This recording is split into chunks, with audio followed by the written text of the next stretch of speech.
Amchur powder చేయడం ఇంత ఈజీనా అని వీడియో చూసాక మీరు అదే అనుకుంటారు. ఆమ్చూర్ పౌడర్ అంటే ఏం లేదండి, పచ్చి మామిడికాయతో మామిడికాయ పొడి చేయడం అంతే. ఎలా చేయాలో చెప్తాను. దీనికి నేను ఇక్కడ 2 మామిడికాయలు తీసుకున్నాను.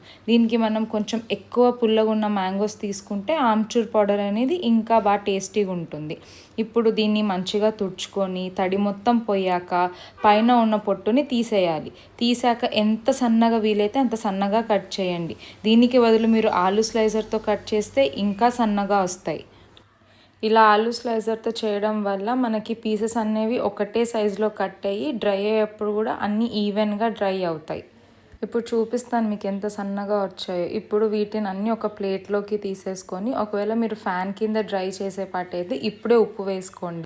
మీరు ఎండలో పెట్టగలిగితే ఉప్పు గ్రైండ్ చేసేటప్పుడు వేస్తే సరిపోతుంది. వీటిని ఇప్పుడు ఎండలో ఎండబెడుతున్నాను. వీటిని చాలా ఈవెన్గా అన్నీ సపరేట్గా ఎండబెట్టడానికి ట్రై చేయండి. ఒక 2 డేస్లో అయితే ఇలా ఎండిపోతాయి. కొంచెం క్రిస్పీగా అవ్వడానికి 2 మినిట్స్ లో ఫ్లేమ్లో ఫ్రై చేయండి. కూల్ అయ్యాక మెత్తగా గ్రైండ్ చేసుకోండి. గ్రైండ్ చేసేటప్పుడు ఉప్పు వేయండి. ఇలా మనం హైజీన్గా ఆమ్చూర్ పౌడర్ అనేది ఇంట్లో రెడీ చేసుకోవచ్చు. గ్రైండ్ చేశాక వేడి ఉంటుంది కాబట్టి అంత వేడి తగ్గిపోయాక ఏదైనా గ్లాస్ బాటిల్లోకి ట్రాన్స్ఫర్ చేసుకోండి. ఫ్రిడ్జ్లో పెట్టుకుంటే మాత్రం మనం ఈ పౌడర్ అయిపోయేంత వరకు యూజ్ చేసుకోవచ్చు. అదే బయట పెట్టుకుంటే 6 to 8 months వరకు అయితే ఫ్రెష్గా ఉంటుంది. ఒకసారి మీరు కూడా ఇలా ట్రై చేసి ఎలా వచ్చిందో చెప్పండి. Thank you for watching. Bye.